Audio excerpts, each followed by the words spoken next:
Do'konimizni fasadi ham, hamma yo'g'i, ichi ham bitib qolish arafasida ekan.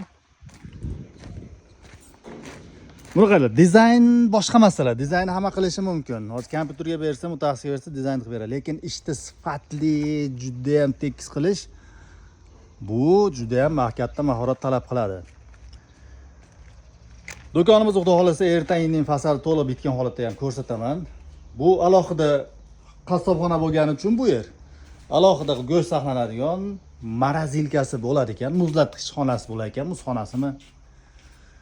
Baquvvat odam qisasi 10 ta odam qator osilaveradi, hech narsa bo'lmaydi. Misol 100 kilolik odamdan 10 tasi osilaveradi, hech narsa bo'lmaydi. Poliga misol bilmayman, 50 tonna bir fura unda olib kirib bosib ko'rasiz, hech narsa bo'lmaydi. Kuzatinglar, xudo xolasa erta-indin mana shu do'kon chiroyli bo'lib bitgan holatda ham ko'rsataman. Narxini ochiqlab berdik. 2026-yilda iyunda. Nech pul edi mana shu do'kon? 80, 100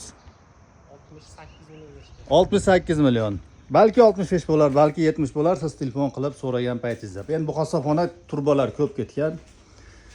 Hammasi ish hisoblanadi. Bizning narxlar qimmat, chunki puliga yarasha narsa qilib beramiz. Qo'lda uchun hech qachon narsa qilmaganmiz.